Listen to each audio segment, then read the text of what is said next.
Hello, welcome to brain power zone. आज मैं specially आया हूँ मैटी क्लास के स्टूडेंट के लिए और वर्णिका भाग 2, जिसमें कहानी पढ़ेंगे हम लोग। माँ कहानी बहुत ही इमोशनल भावनात्मक कहानी है ये। हम लोगों ने बहुत अच्छे तरीक़ा से दही वाली मगमा, ढहते विश्वास, ये दोनों पढ़ चुके हैं कहानी को बिल्कुल अपने देसी अंदाज में। उसके बाद में हम लोग तीसरा चैप्टर यानी तीसरा पार्ट वर्णिका भाग 2 मैटी क्लास से ये माँ चैप्टर को उसी अंदाज में पढ़ेंगे जिस अंदाज में हम लोगों ने 2 चैप्टर पढ़ा है। आइए शुरू करते हैं। सबसे पहले हमेशा की तरह लेखक के बारे में जाने कि माँ कहानी को किसने लिखा है।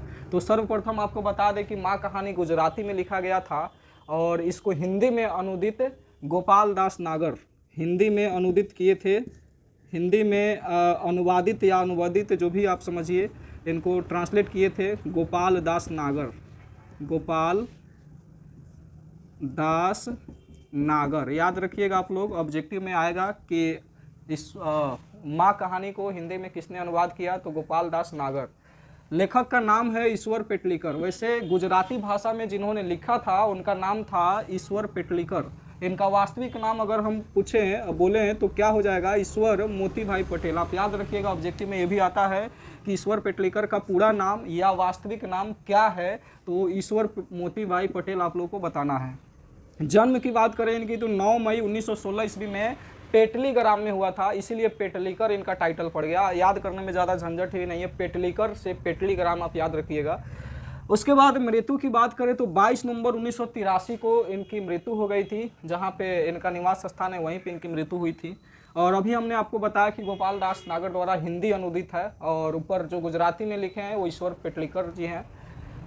इस कहानी को शुरू करने से पहले मैं आपको इंट्रोडक्शन दे दूं कि इस कहानी किस बेस पे है। तो एक छोटी सी बच्ची है, 12-13 साल की बच्ची है, जो जन्म से ही पागल और गूंगी रहती है और उसका देखभाल उसकी माँ करती है। तो ये इसी बेस पे कहानी आपको मिलेगा बिल्कुल अच्छे अंदाज में, अपने देसी तरीका में। भाषा का कुछ उलट फेर हो तो आप लोग अपने में एडजस्ट कर लीजिएगा, क्योंकि हम लोग बिहार में रहते हैं।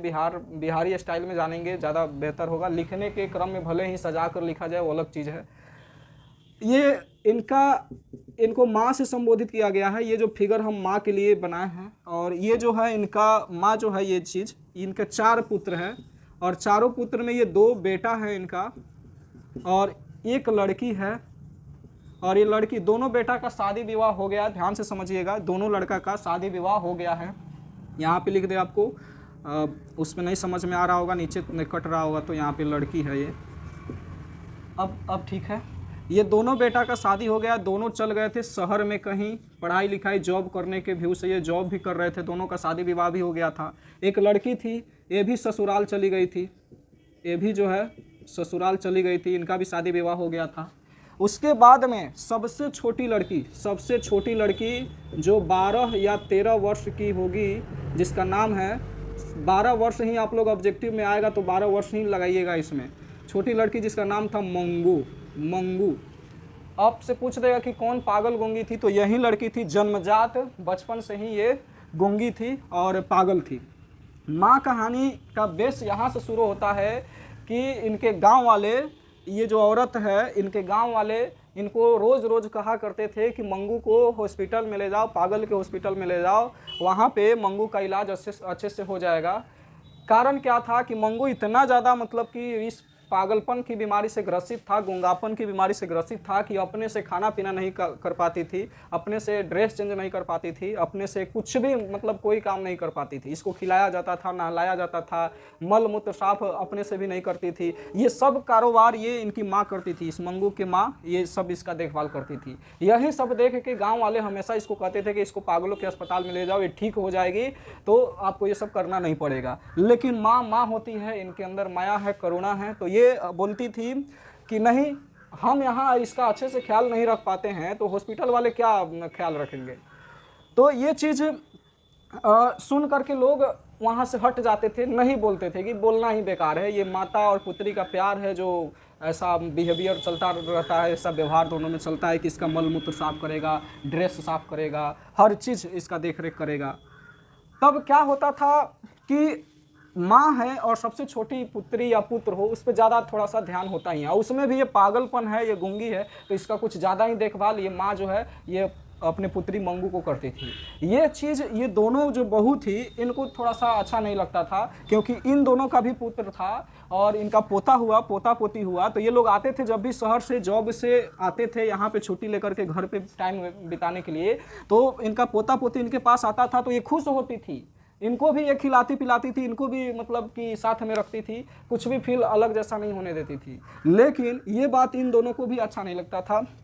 क्यों? क्योंकि वो ज़्यादा मंगू पर ध्यान देती थी, क्योंकि मंगू को ध्यान देने वाली बात ही थी, क्योंकि वो अपने से सब कुछ कर ही नहीं पाती थी।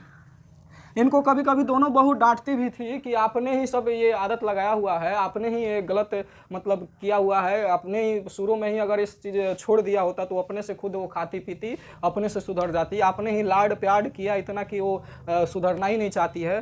तो इसलिए मंगू की जो माँ है ना, इसको ये रोने लगती थी। जैसे ही दोनों डांट सुनाती थी कि आप ही तो ये सब किए हुए हैं, आप ही कपड़ा धोती हैं तो इसीलिए तो कपड़ा धुलवाती है, वो आप ही खिलाती हैं तो खाती है, आदत धरा दिया आपने, कितना मतलब गलत बात है। तो ये रोने लगती थी। होता क्या है अब कि गांव की एक लड़की होती है कुसुम, गांव की एक लड़की होती है कुसुम, ये भी अचानक से पागल हो जाती है। क्या हो जाती है? पागल हो जाती है। गांव की इनकी लड़की होती है कुसुम नाम की, जो अचानक से पागल हो जाती है। और पागल होने का कारण क्या है ये बुक में आपका नहीं बताया है। अचानक से वो पागल हो जाती है किसी कारणवश, डिप्रेशन में आके या कुछ और। तो इसको लोग जो है, ये कुसुम के घर वाले जो है, इनको हॉस्पिटल में, शहर के हॉस्पिटल में भर्ती करवा दिए जाते हैं। शहर के हॉस्पिटल में, शहर के हॉस्पिटल जो पागल खाना होता है, यहाँ पे केवल पागलों का इलाज होता था, उसमें ये कुसुम को भर्ती करवा दिया जाता है। और इसी हॉस्पिटल में मंगू को भी लोग कहते थे बार बार कि उसको भी भर्ती करवाइए, मंगू को भी इसमें भर्ती करवाइए। लेकिन कुसुम को भर्ती करवा दिया गया। ये इसके घर वाले अच्छे थे तो यहाँ पे हॉस्पिटल में भर्ती हो गई। 1 महीना रही। 1 महीना में इसका आदत में जो पागलपन था ये बहुत कुछ सुधार हो गया। और मात्र 2 महीना, यानी दूसरा जो महीना, सेकेंड मंथ है, उसमें पूरी तरह रिकवर हो गई, पूरी तरह स्वस्थ हो गई, ठीक हो गई, पहले जैसा ठीक हो गई। इसको घर लेके आया गया। गांव वाले काफ़ी चर्चा करने लगे कि ये लड़की बिल्कुल पागल हो गई थी, अच्छा हो गई। अब ऐसा ही मंगू को भी अगर भर्ती करवाया जाता तो ये भी ठीक हो जाती। लेकिन माँ के दिल में अभी भी थोड़ा थोड़ा विश्वास नहीं था। ये खुद कुसुम से मिली और इससे पूछी कि कुसुम क्या तुम्हारा तबीयत है, कैसे हो गया था, कैसे हो, वहाँ पे कैसे देख रेख करते थे तुमको। तो ये कुसुम बोली, इनसे साफ साफ बोली कि माता जी कि हाँ, वहाँ पे सब चीज़ अच्छा है, सब चीज़ बढ़िया से चल रहा था। वहाँ के नर्स डॉक्टर बहुत अच्छे से हमारा देखभाल करते थे और हमें किसी प्रकार का कोई दिक्कत नहीं होता था। तो ये इनके मन में थोड़ा सा ख्याल आया, माँ के मन में थोड़ा सा ख्याल आया कि भाई हम भी अपने पुत्री को एक बार उसमें भर्ती करा के देखना चाहेंगे। इसके लिए इन्होंने दोनों बेटा जो जॉब कर रहा था बाहर में, उनको मैसेज दिया, खत लिखा, चिट्ठी लिखा। तो ये तुरंत ये दोनों बेटा सुनकर खुश हुआ कि चलो माँ तो तैयार हो गई ना हॉस्पिटल में भर्ती कराने के लिए, ये काम पहले ही हो गया रहता तो हमें ये टेंशन ना होता। फिर भी ये दोनों बेटा जो बाहर कमाता था, दौड़े दौड़े मतलब कि पूरा अपना काम धाम छोड़ करके, छुट्टी लेकर के वो लोग आ गए यहाँ पे। और आ करके अपना जो है बोरिया बिस्तारा सरियाने लगे हॉस्पिटल में जाने के लिए। जो डॉक्यूमेंट होता है, पेपर रेडी कराने लगे, गांव के सरपंच से जो फॉर्मेलिटी होता है वैसे करने लगे। उसके बाद में हॉस्पिटल के रूल के हिसाब से जो फॉर्मेलिटी होता है, डॉक्यूमेंट का मांगा जाता है, क्या क्या मांगा जाता है, वो लोग अपना कंप्लीट करने लगे। ये देखकर माँ जो है थोड़ा मायूस हो गई कि ये बेटा भी जो है ना मेरा, ये भी चाहता है कि इसको घर से निकाल दिया जाए, हॉस्पिटल में भर्ती कर दिया जाए, हमें अकेला छुड़वाना चाहता है मेरे बेटा लोग। लेकिन फिर भी ये भी बात सोचती थी कि चलो अच्छे के लिए ही तो कर रहा है कि हॉस्पिटल में भर्ती हो जाएगी, ठीक हो जाएगी, अच्छा ही तो है। ये सारी चीज़ सोच करके ये लोग गाड़ी में बैठते हैं और जाते हैं हॉस्पिटल के तरफ। रास्ते में बहुत प्रकार की चिंताएं होती है, ये माँ को, मंगू की माँ को चिंताएं होती है। और उससे पहले मंगू को नया नया कपड़ा पहनाया जाता है। और ये पागल लड़की है और पागल कैसे बिहेव करता है आपको पता ही है। वो देखती है कि अरे नया कपड़ा, क्या बात, ऐसे वो तो खुश है कि हमको ले जाया जा रहा है कहीं पे। ये तो ये भी नहीं जान रही कि हॉस्पिटल में हम जा रहे हैं। वो देख रही कि अच्छा, इतना अच्छा कपड़ा, सुंदर सुंदर कपड़ा, वो हंस रही है। लेकिन उसका उल्टा उसके माँ पे बीत रहा है। कैसे बीत रहा है? वो मायूस हो रही है, रो रही है, अंदर ही अंदर मायूस हो रही है। केवल आवाज़ नहीं आ रहा है लेकिन रो रही है अंदर कि मेरी बेटी जो है अब से वो हॉस्पिटल में रहेगी, उसका देखभाल कैसे होगा, वहाँ के लोग कैसे खिलाएंगे पिलाएंगे, कैसे बेड पे सुलाएंगे, कैसे कपड़े धोएंगे, कैसे इसके मल मूत्र साफ करेंगे। ये सारी चीज़ें का चिंता इनको सताने लगा, ये माँ को, मंगू की माँ को। मंगू को कोई फर्क नहीं पड़ रहा था क्योंकि वो नए कपड़े पहनी थी, वो बार बार देख रही थी कि मेरा नया ड्रेस है, मैं गाड़ी में बैठी हूँ, मैं जा रही हूँ कहीं, वो खुश थी। धीरे धीरे लोग आ गए यहाँ हॉस्पिटल के पास। यहाँ हॉस्पिटल आपको हम छोटा सा आपके इमेजिन कीजिए, आप ऐसे करके हम हॉस्पिटल का एक चित्र बना देते हैं। यहाँ पे लोग आते हैं, गेट के पास एंट्री करते हैं।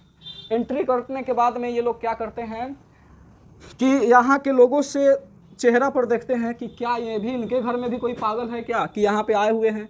तो ये लोग जो है, ये कुसुम ये माँ जो है और ये मंगू है, ये दोनों लड़का है, ये दोनों ये एक दूसरे को देखते हैं कि यहाँ के लोग कैसे कैसे हैं। यह कंपार्टमेंट होता है रहने का, इसमें रूम का ढांचा बना होता है हॉस्पिटल में, और ये बरामदा होता है इसमें जाने के लिए, और ये कमरा बाई कमरा ऐसे बनाया जाता है इसमें देखने के लिए।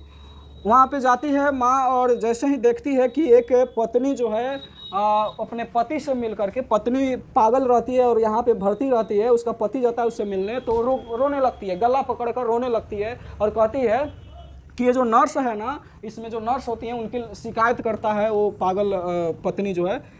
क्या कहता है कि ये जो नर्स है मेरा बाल अच्छा से नहीं बांधती है, ये जो नर्स है ना मेरा ब्रश नहीं करवाती है, मेरा चेहरा नहीं धुलवाती है, ऐसा ही छोड़ देती है। लेकिन माँ देखती है उसको तो सब चीज़ किया हुआ रहता है, उसका ब्रश किया रहता है, बाल बंधा होता है, ड्रेस सही किया रहता है, कपड़े धुलाया हुआ रहता है, सारा चीज़ ठीक रहता है। फिर भी वो कंप्लेन करती है अपने पति से, क्योंकि पति के आते ही उसका जोश जज्बा जो है ना दुगुना हो जाता है उस पत्नी का। तो ये सारे देख करके अपने मन में गुना भगा कर रही है, यानी सोच समझ रही है कि चलो ये तो अच्छा है और अच्छा से देख रेख कर रहा है, हम तो दिख रहा है, वो भले वो झूठ बोल रही है वो अलग बात है। और ये जो है माँ है ना, माँ होती है, वो जाके डॉक्टरों से भी पूछ रही है कि यहाँ पे कैसे आप इलाज करते हो, कैसे मेरे मंगू की देखोगे, कैसे भर्ती करोगे, वो तो खाना नहीं खाती अपने से। तो उसमें का नर्स बोला कि हम लोग खाना हाथ से खिलाते हैं, हम लोग प्यार से खिलाते हैं, पुला करके खिलाते हैं। फिर कहा कि सुलाने के लिए क्या सिस्टम है, तो सुलाने के लिए भी हम लोग सुला देते हैं अच्छे से। बोला कि हमारी लड़की ऐसे नहीं सोती है तो हम निशा का गोली देकर सुलाते हैं, वहाँ के स्टाफ लोग बोला। फिर उसके बाद बोला कि यहाँ पे नहलाने धुलाने का कैसा व्यवस्था है, तो ये डॉक्टर बोला, वहाँ के नर्स बोला कि चलो नहलाने धुलाने का भी बहुत बेहतर यहाँ पे इंतजाम है, अच्छे से नहला धुला दिया जाता है, हमेशा साफ़ सुथरा रखा जाता है। तो मंगू की माँ बोली कि हमको उस दिन में 2 टाइम उसको 3 टाइम नहलाते धुलाते थे उसको। तो यहाँ भी हॉस्पिटल में के नर्स भी बोला कि हम भी 2 टाइम 3 टाइम यहाँ पे जैसे जिस तरह का ज़रूरत पड़ता है उसको हम लोग नहलाते धुलाते हैं। ये सारा चीज़ होने लगा, मंगू को भर्ती कर दिया गया। और एक बार माँ बोली कि एक बार उससे मिलने दो, कहाँ भर्ती करवाया आपने। तो हॉस्पिटल वाले ये दिमाग लगाए साइकोलॉजिकल कि वहाँ पे अगर इसको भेजते हैं तो ये जो है ना वो माता के प्यार में है, वो कहीं साथे ना आ जाए, जिसके चलते इनको अंदर नहीं जाने दिया गया मंगू की माँ को। ये बाहर से ही गिड़गिड़ाती रही कि एक बार मिलने दीजिए, देखने तो दीजिए कि कैसा बेड है उसका, कैसे सोती है, कैसे रहती है। बोला कि ना, नहीं मिल सकते हैं आप। बाहर निकल जाती है। आते आते इसका तो चिंता पकड़ लेता है, अब तो मेरे साथ जो 24 घंटा रहती थी, जिसका मैं देख रेख करती थी, जिसमें हम 24 घंटा व्यस्त रहती थी, ये माँ सोच रही है वो अब मेरे पास नहीं, अब हम किसके भरोसे रहें, किसके साथ रहें, किसका कपड़ा खींचे, किसका कपड़ा धुले, नहलाए धुलाए, खाना खिलाए, ऐसा कुछ नहीं है। रास्ते भर सोचती हुई आती है, गाड़ी में अपने घर आती है। तो होता क्या है कि रास्ते में तो रो ही रही है, बहुत ज़्यादा ज़ोर ज़ोर से रोने लगती है। ये रोने की आवाज़ सुन करके, देख करके, तो बगल में दोनों लड़का भी था, ये दोनों लड़का भी रोने लगता है। दोनों ये तो रो ही रही है, बहुत तेज़ से रो रही है, ये भी सब कोई मिल कर रो रहा है। फिर भी सोच रहा है कि चलो ये कहीं ना कहीं अच्छा ही है, दुख हो रहा है तो सुख होगा ही, क्योंकि मंगू अच्छे से लौट करके आएगी तो अच्छा होगा ही। घर पे आती है, घर पे इसको नींद नहीं आता है, तब तक शाम हो गया रहता है। भर्ती कराते वक्त दिन में पूरा दिन कट गया, शाम को घर आई तब तक रात हो गया, सोने के टाइम आ गया। खाना भी शुद्ध से नहीं खाई रात में, और रात में ये सोई भी नहीं। और सोने के क्रम में ये केवल यादें करती थी मंगू की, क्योंकि बगल में बेड उसका सुना था मंगू का, जिस बेड पर ये सोती थी मंगू और उसकी माँ, वो बेड सुना था। ये देख देख करके ये और रोती थी, और ये भी सोचती थी कि वहाँ पे कैसे सोई होगी अकेले, वो कैसे रहती होगी। ये समझ में नहीं आता है कि वहाँ पे कैसे लोग उसके साथ व्यवहार होता होगा, कैसे खाना खिलाया जाता होगा। तो ये सारी चीज़ सोचते सोचते 3 पहर बीत गया। 3 पहर का मतलब सुबह भोर जो होता है उसको। और जैसे ही सुबह हुआ, ये बाहर निकलती है, बाल ऐसे बिखरा पड़ा हुआ था, और चिल्ला के बोलती है कि आओ रे सब, मंगू को मार डाला, मंगू को अब मेरे को देखना है, मंगू को, मंगू कहाँ है मेरा मंगू। अब मतलब कि पागलपन, इनको भी पागलपन का दौरा पड़ गया। मंगू जिस हालत में थी उसी के श्रेणी में माँ भी आ गई, और माँ को भी पागलपन हॉस्पिटल की ज़रूरत पड़ी। और आगे की कहानी नहीं दिया हुआ है बुक में, बस इसी को लंबा चौड़ा करके आपके बुक में बनाया गया है पूरा डिटेल में। हम उसका संक्षेप में कहानी सुनाए हैं, और उम्मीद है कि आपको पसंद आया होगा। चलते चलते आपसे क्वेश्चन कर लें, या बिहार बोर्ड का मेरे पास वर्णिका भाग 2 ये बुक है, इसका जो कहानी अभी हम लोगों ने पढ़ा, देखते हैं कि क्वेश्चन आंसर में ये मैच होता है या नहीं होता है। चलिए, पूछ रहा है कि मंगू के प्रति माँ और परिवार के अन्य सदस्यों का व्यवहार में जो फर्क है उसे अपने शब्दों में लिखना है। तो मंगू के प्रति माँ और परिवार में, देखो परिवार में जो ना थोड़ा सा ईर्ष्या जलन था कि उससे ज़्यादा क्यों लगाव रखती है मंगू से, और माँ का मंगू से इसलिए प्यार था क्योंकि वो असहाय थी, वो कुछ नहीं कर पाती थी, बिल्कुल इन्हीं पे निर्भर थी, माँ पे निर्भर थी। यही सब शब्दों में आपको सजा करके लिख लेना है। माँ मंगू को अस्पताल में क्यों नहीं भर्ती कराना चाहती थी, विचार करें। एक क्वेश्चन है आपके बुक में ये वाला, तो इसका आंसर हो जाएगा कि उनको यही डर था कि वहाँ पे देख रेख कौन करेगा, हम यहाँ पे रह के माँ होकर के उतना अच्छा से देख रेख नहीं कर पाते हैं, तो हॉस्पिटल में मेरे मंगू को देखने वाला कौन होगा, ये इसका उत्तर हो जाएगा। 3 नंबर क्वेश्चन है कि कुसुम के पागलपन में सुधार देख मंगू के प्रति माँ, परिवार और समाज की प्रतिक्रिया को अपने शब्दों में लिखे। तो इसका हो जाएगा कि कुसुम के पागलपन में सुधार को देखकर ही गांव वाले लोग ने भी सपोर्ट किया, माँ को आकर बताया, मंगू के माँ को बताया कि कुसुम देखो पागल हो गई थी, 2 महीने में ही ठीक होकर आ गई है, और उसी तरह मंगू को भी भेजो तो ठीक हो जाएगी। माँ के मन में भी ये बात चल रहा था कहीं ना कहीं कि ये मंगू जो है ये भी ठीक हो जाएगी, क्योंकि हॉस्पिटल में कुसुम ठीक होकर आई है। समाज का प्रतिक्रिया यही रहा, और माँ ने खुद उसका जायज़ा लिया, देखा, सुना, उससे बात किया, तो उसको भी विश्वास हो गया। 4 नंबर है कहानी के शीर्षक की सार्थकता पर विचार करें, और कहानी के शीर्षक क्या है, माँ। तो माँ करुणामयी संवेदनशील माँ है, और इसके प्रति एक छोटा पुत्री हो या पुत्र हो उसके प्रति ज़्यादा ही इमोशनलिटी बोले, माया बोले, जो भी आपको समझ में आता है, करुणामयी माया जो होता है सबके साथ जुड़ा होता है, प्यार बोलिए, ये माँ का प्यार मंगू से जुड़ा हुआ था, इसीलिए माँ का इसमें महत्वपूर्ण भूमिका है, मंगू का भी महत्वपूर्ण भूमिका है। तो इसीलिए कहानी का सार्थक ये पाठ का नाम माँ दे दिया गया है। मंगू जिस अस्पताल में भर्ती की जाती है उस अस्पताल के कर्मचारी व्यवहार कुशल है या संवेदनशील, विचार करें। बात सही है, ये दोनों थे, व्यवहार कुशल भी थे और संवेदनशील भी थे। कहने का मतलब है कि दोनों की फीलिंग्स, पागलपन का क्या फीलिंग्स होता है वो सारे को सारे ये कर्मचारी लोग उसको बखूबी तरीके से निभाते थे। जो चाहिए मरीज को वो चीज़ अवेलेबल कराते थे वहाँ के मरीज लोग। ये सारी चीज़ें आपके बुक में है, आप इसे लिख सकते हो। 6 नंबर प्रश्न करें, कहानी का सारांश प्रस्तुत कीजिए। इसका मतलब है जितना हमने कहानी को बताया वो सारा का सारा इसमें आ जाएगा, और इसी को आप संक्षेप में लिख सकते हैं। I hope you understand my story, और आपको समझ में आया होगा, और समझ में आया होगा तो शेयर कीजिएगा, लाइक कीजिएगा। धन्यवाद, जय हिंद। और ऑब्जेक्टिव सेकेंड पार्ट में लेकर आएंगे, वीडियो लंबी हो जाएगी जिसके चलते धन्यवाद।